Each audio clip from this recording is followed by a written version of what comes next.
Oi, pessoal, sejam bem-vindos. Eu sou o professor José Leandro Sioff e quero falar algumas coisas com vocês. É um papo rápido, mas eu diria que essa conversa que nós teremos agora vai ser um pouco intensa.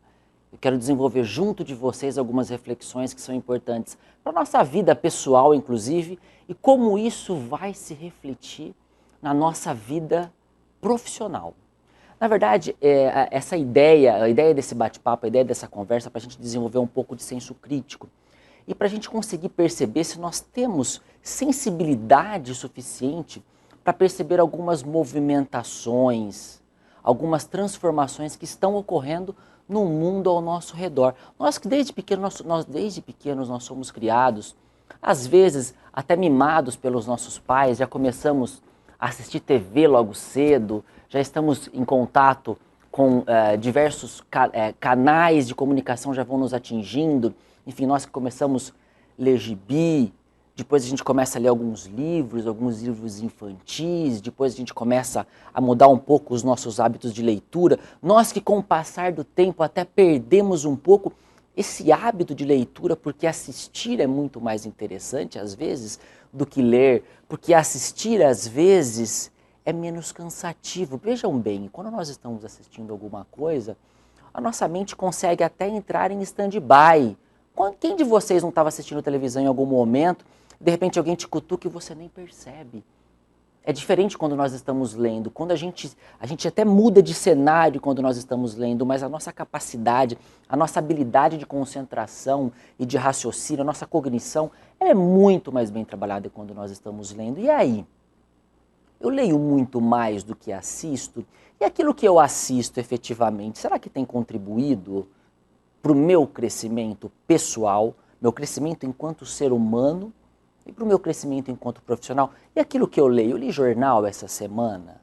O que estava escrito no jornal que era interessante? Será que eu simplesmente li jornal essa semana, passei o olho em algumas notícias e li apenas aquelas que eram mais coloridas? Aquelas que me chamavam a atenção porque talvez era interessante naquele momento saber os folhetins de novela, o que estavam passando, o que iam acontecer em alguns programas específicos na TV, porque a gente trabalha o dia inteiro. A gente trabalha o dia inteiro e quando a gente chega em casa, nós nos damos o direito de querer relaxar um pouco. E às vezes a gente acaba deixando de fazer alguns planejamentos que são muito importantes e que vão repercutir na nossa vida pessoal e vida profissional dentro daqui a muitos anos.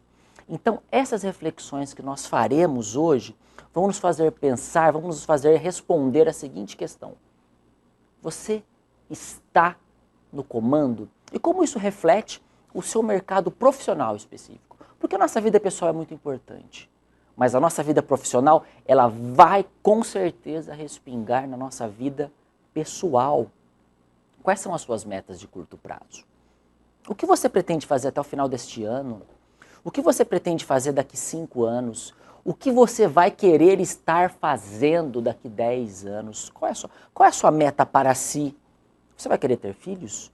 Vai querer ter mais filhos? Opa, chega de filhos. Será que eu quero trocar de esposa? De marido? Será que eu quero viver com essa pessoa para sempre?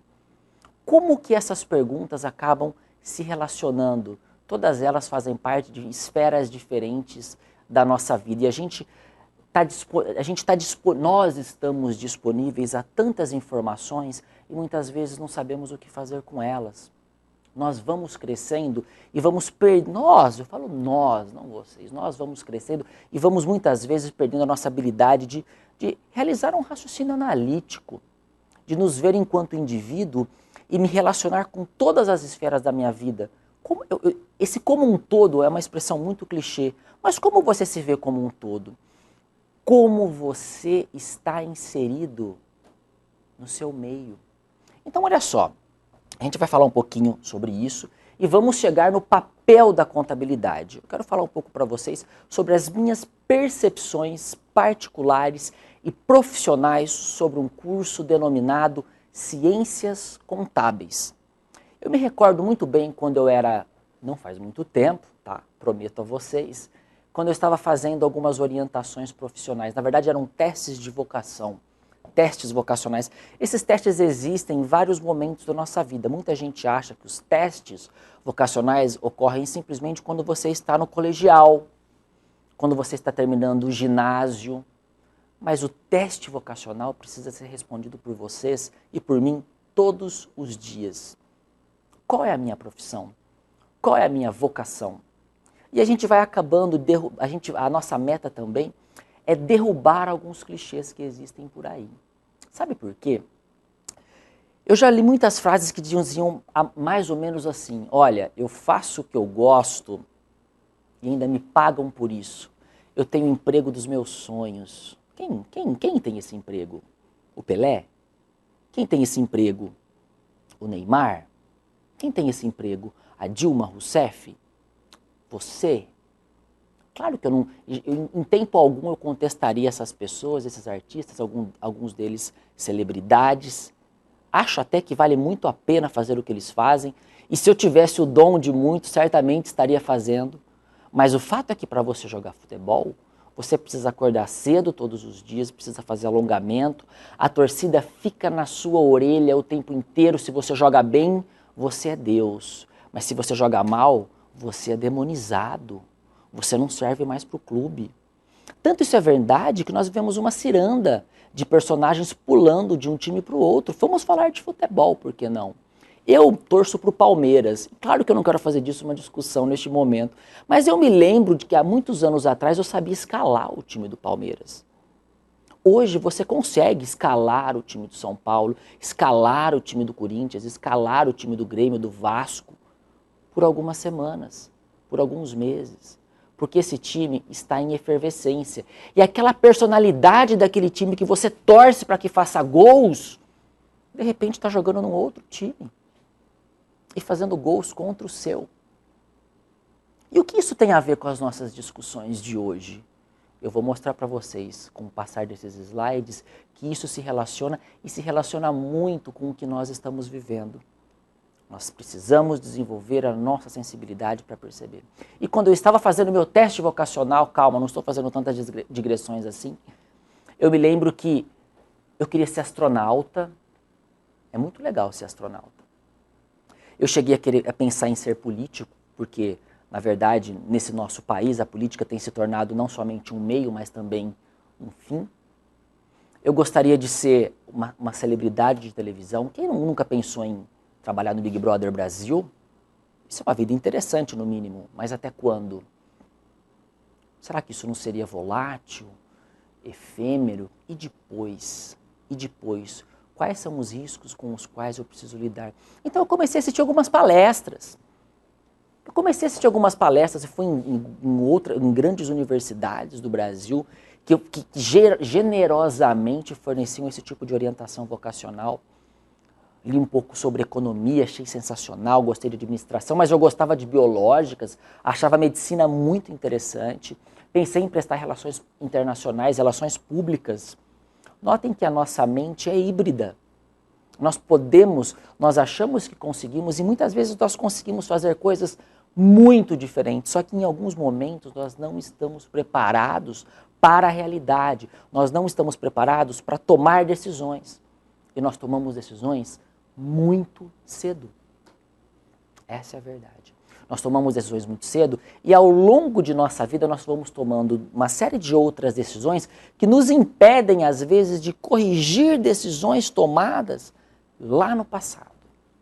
Decisões relacionadas ao nosso rumo profissional, a toda essa estrada cadente ou cheia de meandros que nós vamos construindo no passar de toda a nossa vida. Então aquela história de que, nossa, eu faço o que eu quero e ainda me pagam por isso, claro que ela existe, meus caros. Ela existe sim, para talvez 10 pessoas no Brasil, para talvez 50 pessoas no mundo. Mas nós temos bilhões e bilhões de pessoas vivendo praticamente no mesmo espaço. Nós temos o quê? Diferenças continentais, nós temos o oceano às vezes nos separando, mas basicamente nós estamos dividindo o mesmo espaço. E aí, será que eu sou um desses outliers? Ou será que eu tenho que perceber que o mundo em que eu vivo e a profissão que eu escolho vai exigir muito de mim? E eu vou ter que acordar cedo, eu vou ter que fazer serviços e trabalhos que talvez pouquíssimas pessoas têm vontade e condições de fazer.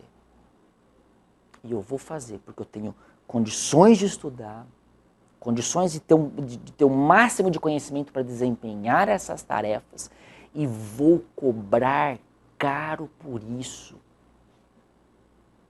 Vou cobrar por hora. Essa é a linha. Qual é o problema? Nós vivemos um sistema capitalista e viver dessa forma é muito honrado. Olha, alguém desenvolveu uma doença e precisa de um médico especialista que fica em Marrocos. Se você tem condições, você vai e paga esse profissional por hora. Por hora. Se você tem uma grande empresa, uma grande corporação e precisa de alguém que vai aferir melhor o seu lucro, te ajudar a tomar decisões, você vai pagar essa pessoa por hora. Se você está passando por uma grande causa, às vezes uma causa trabalhista, uma ação judicial, a sua empresa que é um patrimônio construído pela sua família, pela sua dinastia por anos, e você precisa de ajuda de um profissional da seara jurídica, você vai remunerar este profissional por hora. Isso é um fenômeno, não é contábil, isso é um fenômeno econômico. Quanto você pagaria pelo primeiro copo de água? Você vai pagar muito mais pelo primeiro copo de água do que pelo segundo. Principalmente se você estiver no deserto do Saara. Então vem para cá para os slides um pouquinho. Eu quero perguntar para vocês o seguinte: em meio a essa discussão que nós estamos promovendo neste momento, tenho certeza que vocês já se fizeram várias perguntas e devem ter pensado, aonde esse cara quer chegar? Eu pergunto a vocês, o que está acontecendo com o mundo? Eu acordo cedo, leio os jornais, assisto TV, vou para o trabalho, leio os jornais, entro numa rede social e vejo mais notícias, vejo o que está acontecendo com a vida das pessoas. E o que isso me diz? Qual é a minha contribuição com isso? E mais ainda, qual é a diferença, qual é a contribuição disso para comigo? O que está acontecendo com o mundo? Já dizia o poeta, o mundo está ao contrário e ninguém reparou. Não quero mudar a vida de vocês, não quero promover um suicídio em massa, muito pelo contrário. Quero que nós todos estejamos na mesma linha de pensamento, se é que estamos na mesma linha de pensamento. E aí eu pergunto para vocês, existe um direcionador para este mundo? Quem é o grande direcionador do mundo hoje? Eu sei que algumas pessoas que são mais religiosas vão dizer Deus, e quem sou eu para contestá-las, independente da religião que você tenha. Realmente, acredito que exista uma força superior que pode receber uma série de nomenclaturas, mas a nossa discussão de hoje, ela não vai, de maneira alguma, tangir os aspectos e as esferas religiosas. Hoje nós vamos falar basicamente nesse mundo terreno, tudo bem? E quem é o direcionador deste mundo? O Barack Obama, que é o presidente do país mais soberano do planeta? São esses grandes líderes revolucionários do Oriente Médio? Essas semipotências? Será a China? Será o Japão, que conseguiu se reconstruir após a guerra em que ele foi completamente devastado num intervalo curtíssimo de tempo? Será a Alemanha, Portugal, Grécia, que estão aos poucos quase conseguindo sair de uma crise que foi formada do eixo para as bordas? Os Estados Unidos já está conseguindo aos poucos sair desse contexto. Quem são os grandes direcionadores? Será a Dilma Rousseff? Será o presidente Lula? Será o Aécio Neves? Serão grandes políticos brasileiros? Quem são os direcionadores do mundo? E aí, para a gente tentar formatar um conjunto universo para que a gente consiga entender melhor e chegar nas mesmas aspirações e reflexões, eu tenho algumas sugestões para vocês. E a primeira delas é um grupo denominado pessoas. Um grupo formado por pessoas. Quem está no comando? Quem é o nosso direcionador? As pessoas são nossos direcionadores? Além das pessoas, será que as empresas são os nossos grandes direcionadores? Vocês me dizem. Ou então, será que as marcas são os grandes direcionadores? Olha só, as pessoas. Vamos tentar fazer algumas reflexões. Talvez essa resposta não seja tão simples assim. Talvez nós tenhamos que passar por 18, 20 slides e 1 hora de conversa para chegarmos num denominador comum. As pessoas, desde a história da civilização, elas começaram inventando a roda. E o que seria de nós se não fossem as rodas? As rodas que sustentam as engrenagens. Isso aqui é composto por várias rodas. A roda gerou uma série de outros aparatos, instrumentos e ferramentas e equipamentos que hoje comandam o mundo. As pessoas inventaram a eletricidade. E olha só que interessante, nós estamos hoje conectados pela eletricidade, porque se amanhã não existir mais eletricidade, o mundo vai passar por sérios problemas. Você vai chegar em casa, sua comida na geladeira vai estar toda estragada, você vai tomar banho frio, você não vai enxergar à noite, na sua casa você vai esbarrar nos seus móveis. E uma série de outros problemas. Eu estou dando essa aula, essa apresentação só existe por conta da eletricidade. Obrigado, eletricidade. Olha, nós temos lâmpadas aqui, fosforescentes, incandescentes, funcionando enquanto nós estamos juntos. As pessoas inventaram o antibiótico. Parece simples, né? A gente vai na farmácia, hoje a gente procura o médico, vamos na farmácia e curamos uma dor de garganta, uma infecção um pouco mais grave. Nos hospitais tem outros tipos de medicamento muito mais fortes, muito mais intensos. Mas o antibiótico mudou o mundo. E mais do que isso, o antibiótico salvou o mundo. Eu diria que o antibiótico salvou a humanidade de quase ser extinta várias vezes, porque hoje uma simples bactéria que você não consegue enxergar dizima populações enormes, comunidades. Olha só que interessante, eu vou sair dessa apresentação hoje e a primeira coisa que eu vou fazer é pegar o meu celular. Eu vou pegar meu celular e a primeira coisa que eu vou checar depois disso vai ser se alguém me ligou. Porque eu estou esperando algumas ligações, é natural. Vocês, enquanto me assistem aqui, certamente já olharam 2, 3, 10 vezes para o aparelho celular de vocês. Porque as pessoas precisam estar conectadas. Mas e aí? O Graham Bell inventou o telefone e muitos anos atrás, quando a primeira pessoa foi testar o telefone, ela gritou e falou: meu Deus, isso fala, isso fala. E se eu quiser agora, eu me comunico com alguém do Japão em 3 segundos. Olha só que interessante, nós pessoas inventamos a internet. E nesse mesmo instrumento, denominado aparelho celular, eu consigo me comunicar com o mundo. Eu estou em comunicação com o mundo. Eu sei tudo o que está acontecendo, por exemplo. Olha, quais são as notícias da Bósnia e Herzegovina? Eu acesso, eu consigo saber.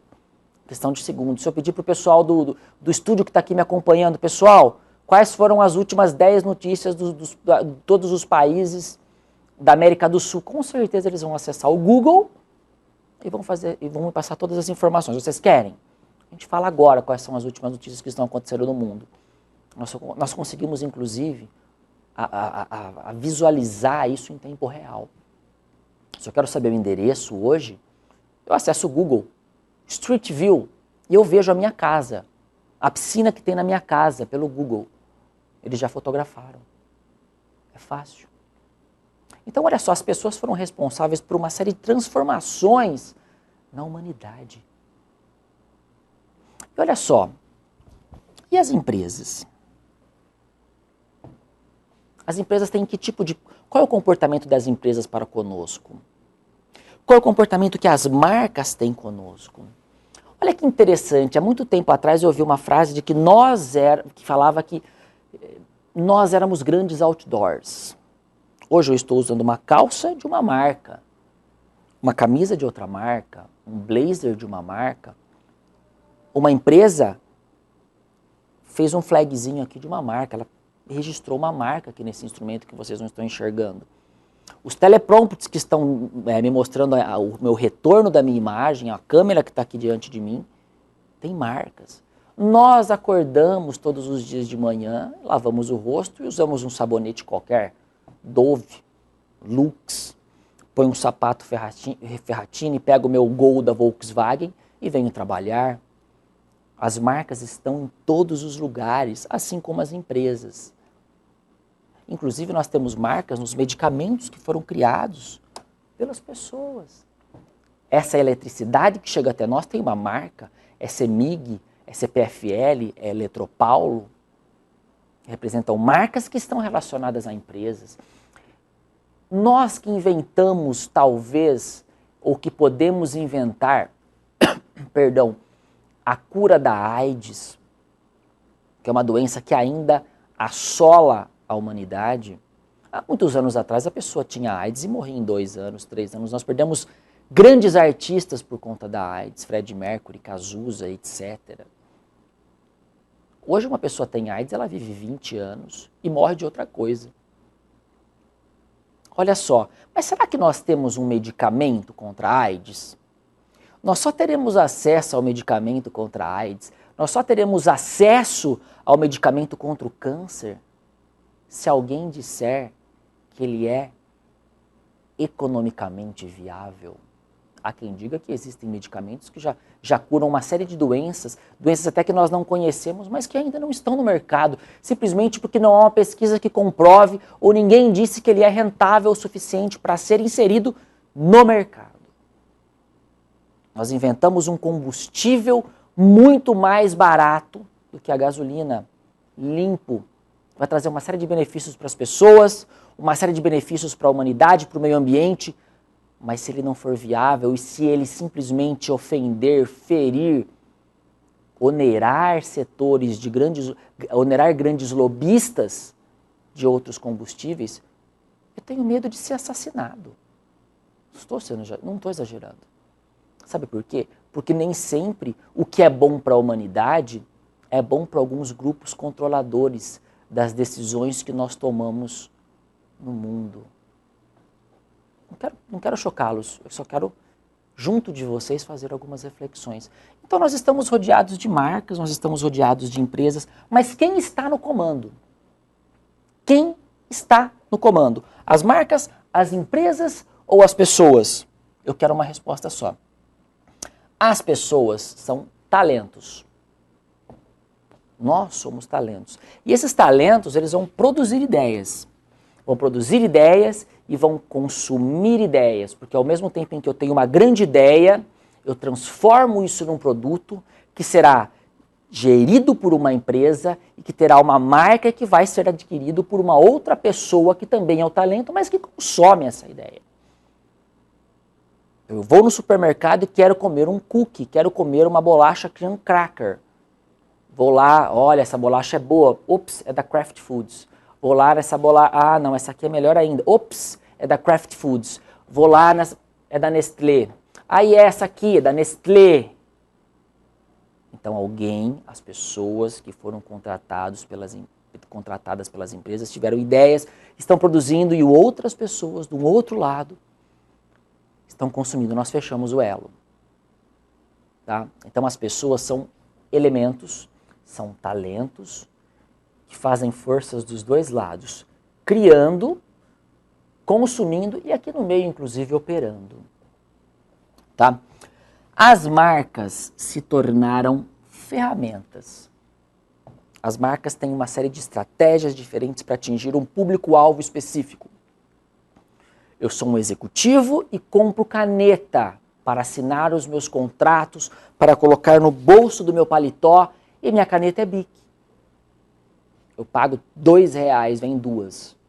Não tem o menor problema, a Bic tem todos os clientes à disposição dela, ela tem um profile, ela tem algum lugar em que ela quer chegar, ela tem um público específico. Mas eu posso comprar uma Montblanc. Olha que interessante. Compro uma Montblanc e vou pagar R$1.000, R$2.000, R$3.000, R$10.000 por uma caneta que na verdade tem uma conotação de joia. As canetas fazem as mesmas coisas, mas elas são geridas por empresas diferentes, porque elas têm valores agregados diferentes. Tá? Pequenas marcas que pretendiam oferecer algo diferente, tá? Elas são absorvidas. Então nós achávamos há muitos anos atrás, há muitos anos atrás, que as marcas iam dominar o mundo. E que você e como eu seríamos grandes outdoors e as marcas iam viver a sua hegemonia. O mundo seria dos publicitários. Claro que os publicitários fazem muito pelo mundo e tem um efeito avassalador sobre as pessoas. Uma profissão que eu realmente respeito muito, como muitas outras que nós vamos citar aqui. Tá? Na verdade, o intuito de discutir algumas profissões e de inserir algumas informações sobre cada uma delas é simplesmente promover uma discussão e não comparação. Tá? Não vamos falar sobre supremacia de profissão nenhuma. Tá? Então vamos lá, elas são absorvidas pelos grandes conglomerados comerciais. Tá? Então não existe mais hoje hegemonia de marcas. As marcas foram superadas por um outro tipo de hegemonia. Hoje existe uma hegemonia, sim. De pessoas? Não. Hoje existe uma hegemonia de empresas. É onde eu quero chegar com vocês. Não importa se você, por exemplo, toma uma Brahma, se você toma uma Boêmia, se você toma, por exemplo, uma Skol, uma Antártica, uma Budweiser. Não importa. Vocês estão tomando uma Ambev.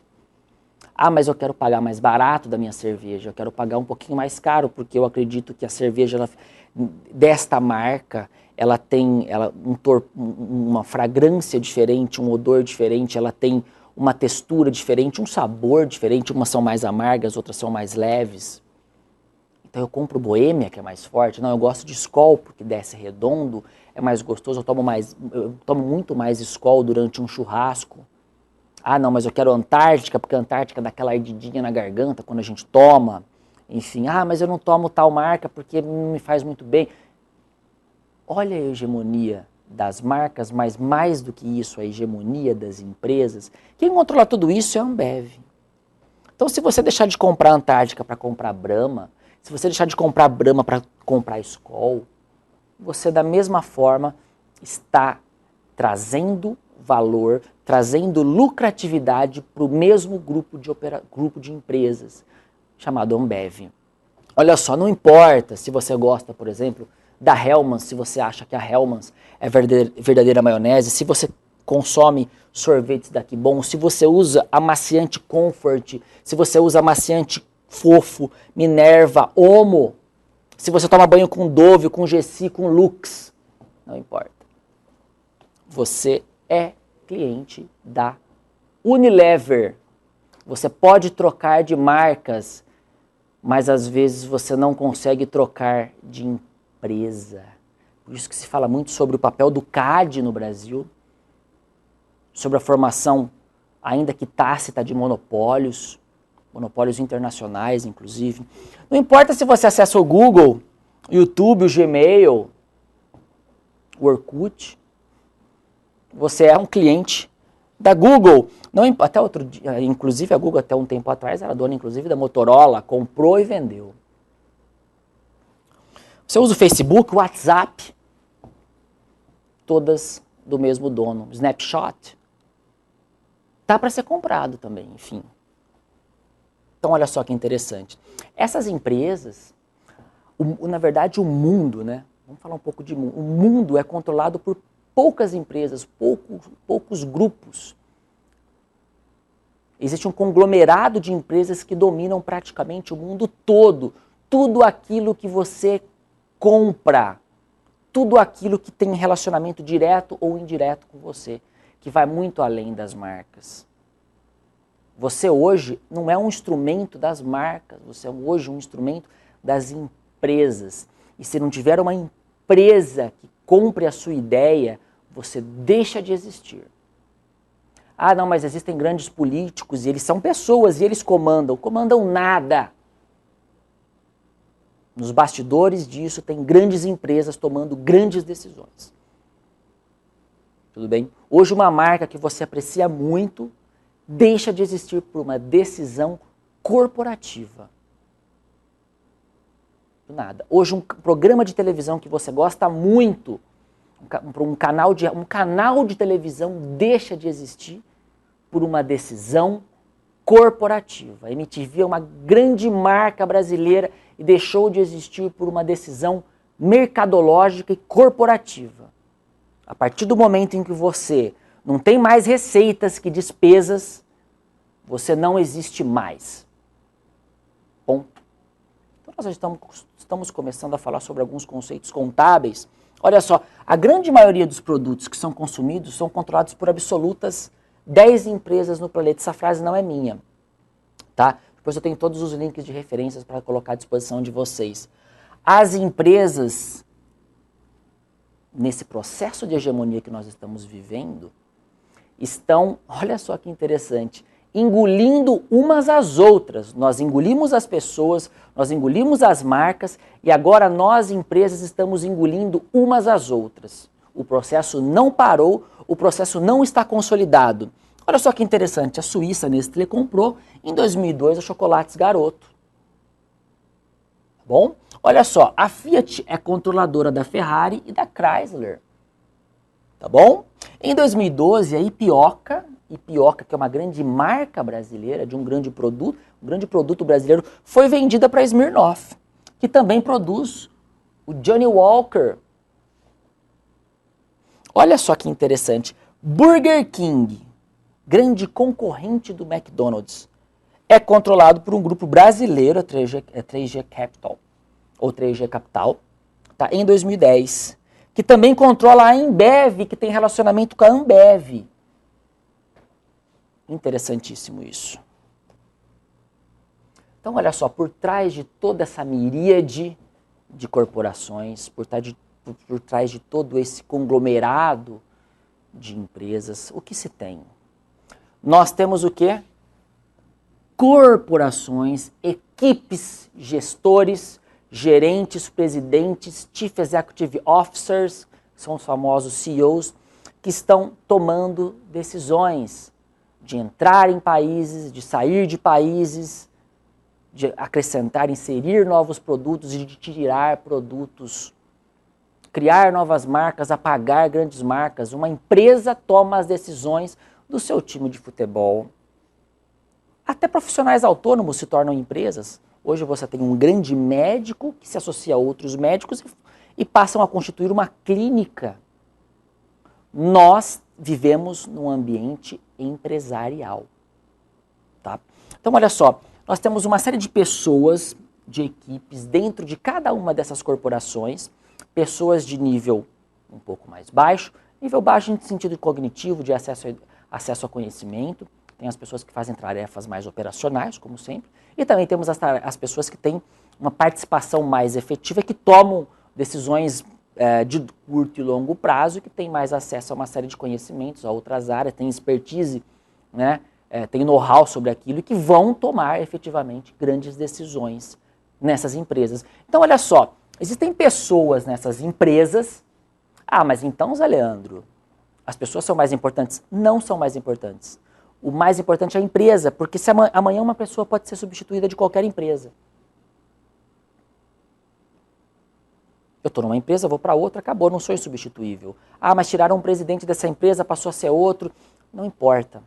As empresas estão no comando. E olha só que interessante, as pessoas que estão dentro dessas empresas, dentro desses conglomerados, dentro dessas configurações, que as empresas são um conjunto de contratos. Elas estão gerindo o tempo todo esse conjunto de contratos, decidindo se vão comprar. Olha só que interessante, a Webjet, lembra do Webjet? A Webjet, uma empresa, uma companhia aérea que foi criada no Brasil e que começou a incomodar muitas outras companhias aéreas, porque a Webjet mudou um pouco a forma de se ver transporte aéreo, até que ela foi comprada. E há quem diga que a Webjet sempre quis ser comprada. Qual é o problema? Enfim, então ela tomou a decisão de ser criada, de ser constituída, a empresa passou a ser constituída com este propósito. Tá? Comprar, vender, será que nós devemos realizar investimentos? Será que nós devemos, neste momento, contratar mais pessoas? É a empresa que toma essa decisão. A empresa que é um conjunto de contratos. Tá? Será que nós devemos demitir pessoas? Será que nós temos que pagar menos impostos? Rever a nossa estrutura tributária? Será que nós temos que rever e reduzir custos de produção? Será que nós temos que alterar os preços de venda?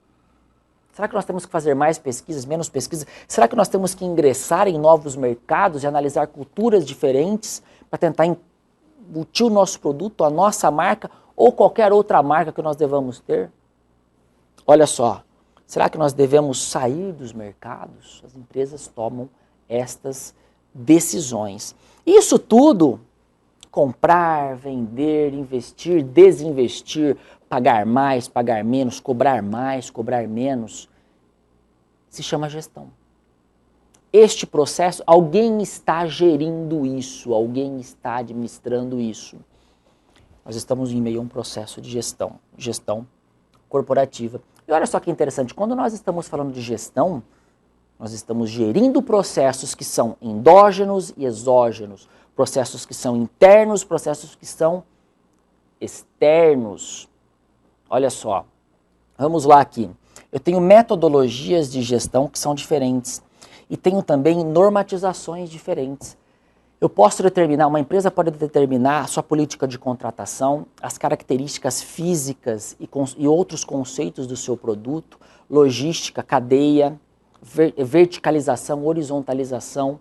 Ela pode definir tudo o que ela quiser, internamente e externamente. Quais serão as estratégias que nós vamos adotar na América Latina? Quais são as estratégias que nós vamos adotar lá nos Estados Unidos, na Europa, no Oriente? Simples assim. Então esses processos estão sendo administrados e em cada lugar do mundo nós temos culturas diferentes, nós temos empresas diferentes, nós temos seres humanos diferentes e nós temos práticas contábeis, administrativas e financeiras que também podem ser diferentes. Tá? E quando eu falo de normatização, há alguns anos atrás, aqui no Brasil, por um fenômeno que teve ressonância no mundo, fenômeno não, por um evento que teve ressonância no mundo todo, já se estava sendo discutido o processo de convergência das informações contábeis. Olha só, uma empresa publicava um balanço no Brasil e tinha lucro. Ela publicava nos Estados Unidos e tinha prejuízo, o mesmo balanço, as mesmas demonstrações contábeis, os mesmos eventos financeiros. Ela publicava na Europa e tinha um resultado diferente. Qual é a lógica se nós estamos vivendo num mundo globalizado? Se nós temos uma hegemonia de empresas, nós temos que ter uma hegemonia de normas. Então, há alguns anos, o mundo já está discutindo normatizações padrões. Padrões de normatização contábil internacional. Lei 11638 de 2007, que passou a entrar em vigor em 2008 no Brasil, já discute isso. Então nós temos tratamentos muito próximos da Europa, que também estão muito próximos do FASB, lá nos Estados Unidos. Então as nossas empresas têm processos internos que estão gerindo, têm processos externos que estão sendo geridos, e nós temos as informações que estão sendo registradas em todo momento, que estão sendo padronizadas. Quem faz isso? Que tipo de profissional faz isso? Então, na verdade, a gente tem a criação, nós temos aí o surgimento de uma nova expressão, que no Brasil é novo, né? Relativamente novo. Quem nunca ouviu falar, por exemplo, no controller? Quem é o controller? Controller é o novo profissional contábil de uma profissão tão híbrida. Porque há muitos anos atrás, a minha família é formada, por exemplo, por contadores. Meu pai é contador, meus irmãos são contadores, eu tenho tios contadores. Isso é muito interessante. E aí a minha família já passa por nós falamos sobre contabilidade desde pequeno. Eu lembro de almoçar com os meus familiares falando de contabilidade. Claro que naquele momento eu era muito criança, eu só ouvia. E eu achava aquilo de certa forma interessante, porque nós vamos nos espelhando talvez nessas pessoas, vamos analisando o que está acontecendo no mercado, escolho isso para mim como profissão. Meu pai tem uma empresa de assessoria contábil na cidade em que nós morávamos, hoje eu não moro mais com eles, e também não vou ficar falando muito detalhes sobre isso, que não é o nosso foco neste momento, mas eu lembro que a própria visão do contador sobre si não era real. Eu lembro que eu falei, pai, eu tenho uma notícia muito boa para te dar, eu fiz os meus testes vocacionais, assisti uma série de palestras, e eu quero ser contador, eu vou fazer ciências contábeis. E meu pai, com certeza, ele foi uma das pessoas que mais me incentivaram. Ele falou, filho, ok, Por que ele disse isso, na verdade? Porque quando você é um profissional contábil, né, você, naquele momento, alguns anos atrás, você abriu um escritório de contabilidade, o que é muito legal. Existem até hoje, tenho colegas que estão ganhando muito dinheiro com isso, enfim, ou alguns que estão conseguindo viver, enfim, depende muito das características da sua empresa, mas basicamente você não tinha um potencial híbrido. Você pode fazer uma série de... Não, o contador abriu um escritório de contabilidade, o que é muito legal, mas hoje o profissional contábil, ele não simplesmente é contratado em uma empresa para dizer o que aconteceu. Olha, o seu lucro é esse, o seu prejuízo é esse. Ou então, como muito antes, olha, os impostos que você tem a pagar são estes. Não. Hoje o contador, ele faz parte de uma empresa para quê? Para mostrar para ela o resultado real, tanto no panorama brasileiro como no panorama internacional, e ele consegue trabalhar com projeções de curto e longo prazo que muitos profissionais não têm essa visão. Não estou dizendo que são menos merecedores da função, comparados à função, claro que não, mas o contador hoje trabalha no coração das empresas. E nós no curso de ciências contábeis não formamos mais contadores. Se a gente passar para analisar todas as grades de grandes universidades brasileiras e internacionais, nós estamos formando gestores, tomadores de decisão para cuidarem desta hegemonia que nós estamos assinalando para vocês. O controller está relacionado com todos os departamentos. Claro que ele não faz o que uma pessoa de um departamento financeiro faz. É importante que exista o profissional do financeiro. É importante que exista o profissional do RH. O contador não vai tomar as decisões do RH. Mas ele vai estar conectado com o RH, ele vai estar conectado com o financeiro, ele vai estar conectado com o fiscal, ele vai estar conectado com a produção. Por quê? Porque o controller vai acompanhar, monitorar e planejar todos os processos de curto e longo prazo de uma empresa. Este é o papel do controller, que é o novo contador. Então você pode abrir o seu escritório de contabilidade e deve, mas você pode também mergulhar de cabeça no mercado de trabalho para ser controller, tá? E claro, ter uma experiência um pouco diferente. E vou dizer para vocês, tem muitos poucos controllers no mercado brasileiro, aliás, até no mercado internacional. Tenho colegas que foram para fora e estão muito bem também, trabalhando como controllers, tá? Então, olha só, o que o controller faz? Desde 1920, tá, companhias como a GM já colocavam um controller no organograma da empresa. Nós estamos hoje no ano de 2014 falando sobre isso. E olha só, nós temos a evolução contábil, que hoje, entre outras atividades que podem ser desenvolvidas pelo contador, ser controller é uma delas. Pesquisem, quem tiver interesse, analise quantas empresas, em especial grandes e médias empresas brasileiras, têm controller. Se não forem todas, eu truco, tá? Essa seria a melhor expressão. Administrar e conduzir as estratégias de curto e longo prazo de uma companhia, tarefa do controller, tá? Integração da gestão com todos os departamentos da entidade, quem faz isso é o controller. E não sou eu que estou falando isso para vocês. Pesquisem organogramas das empresas, de grandes empresas, Braskem, Gerdau, Petrobras, GM, enfim, escolham Natura. Tentem perceber quem são os profissionais dessas empresas que estão tomando decisões, tudo bem? Prover as informações necessárias para tomada de decisão, tá? Quais são as palavras-chave deste profissional? Planejamento e controle. Não estou dizendo que é a profissão mais importante do século, claro que não. Estou dizendo que o contador que se transformou hoje num controller é um profissional muito importante, tão importante entre os mais importantes. Tá? Assim como outros de outras áreas também existem. Existem os médicos, os advogados, os engenheiros, os administradores e os controllers, e etc. Tá? Uma série de outros que acabaram não sendo mencionados.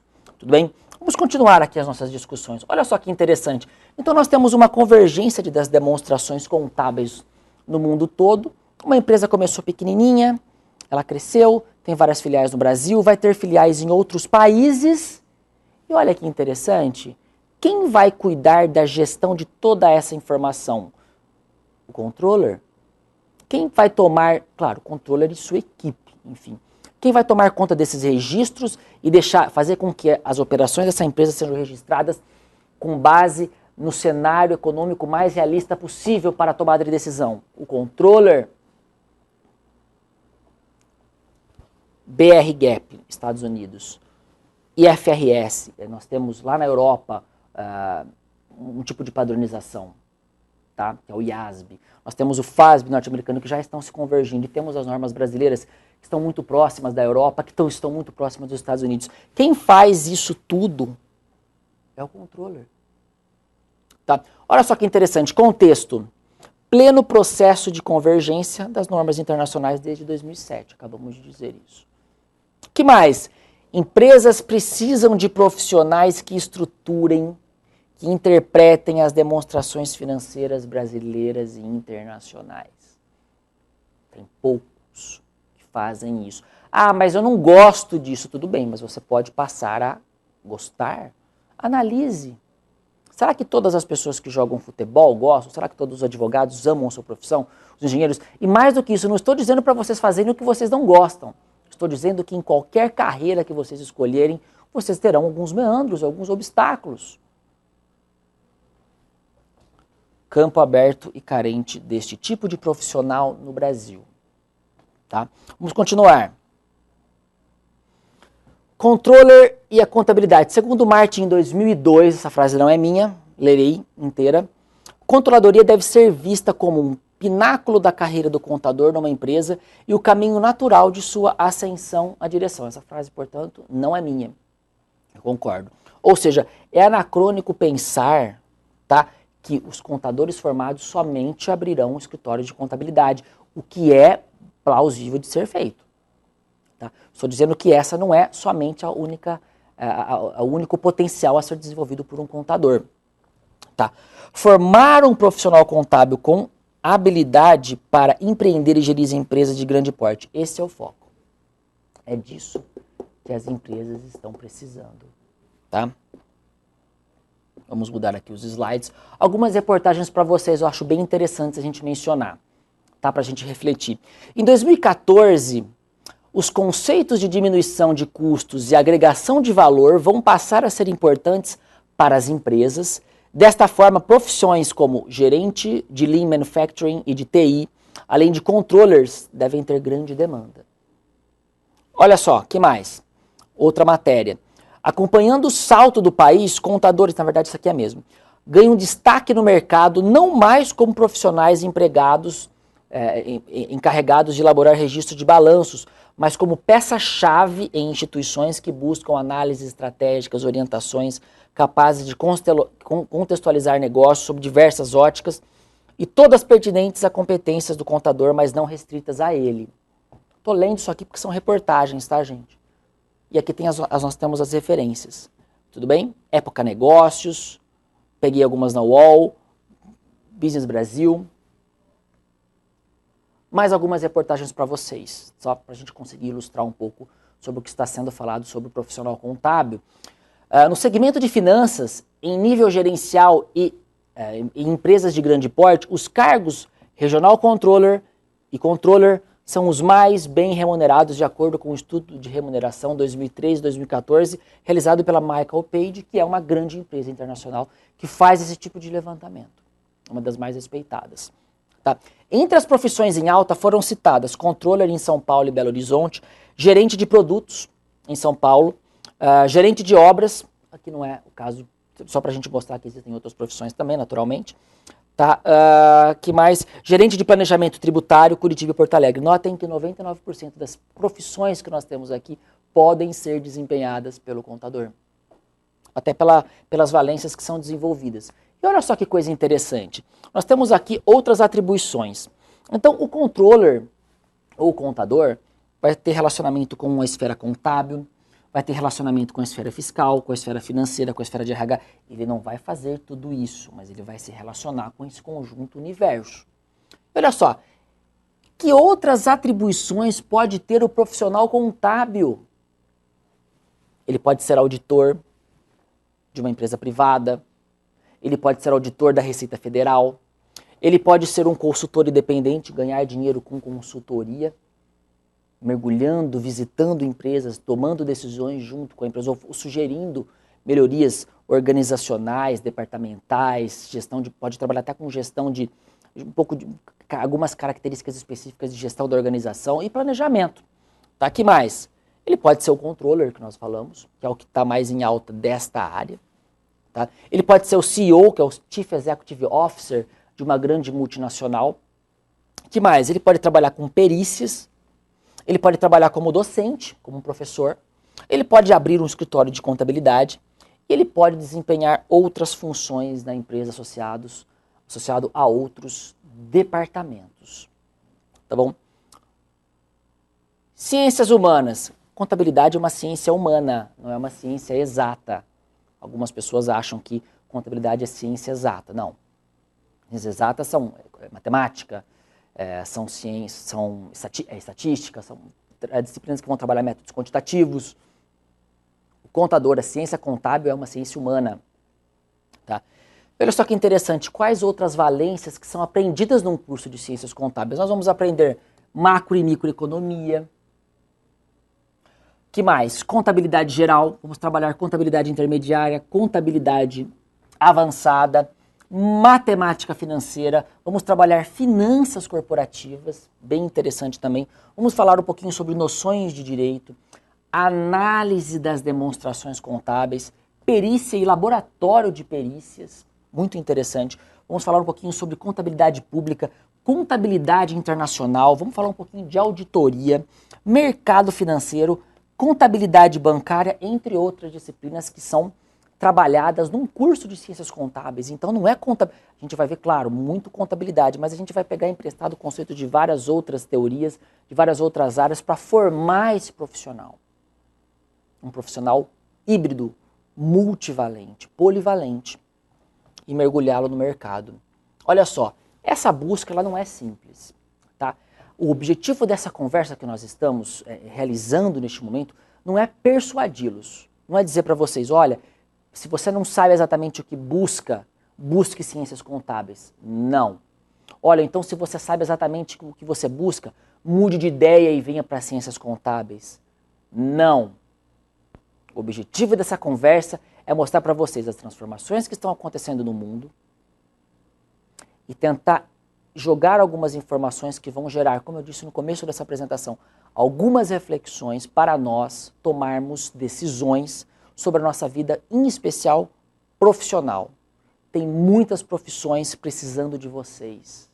Muitas profissões precisando de vocês. Então, se vocês têm uma empatia por ciências contábeis, pelas disciplinas que nós trabalhamos comumente em grandes cursos brasileiros, em grades de grandes instituições brasileiras, inclusive a própria instituição, ela tem uma grade que eu recomendo muito, que foi extremamente bem costurada.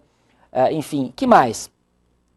Ninguém atingiu o sucesso sem esse processo de transpiração, sem esse processo de reflexão.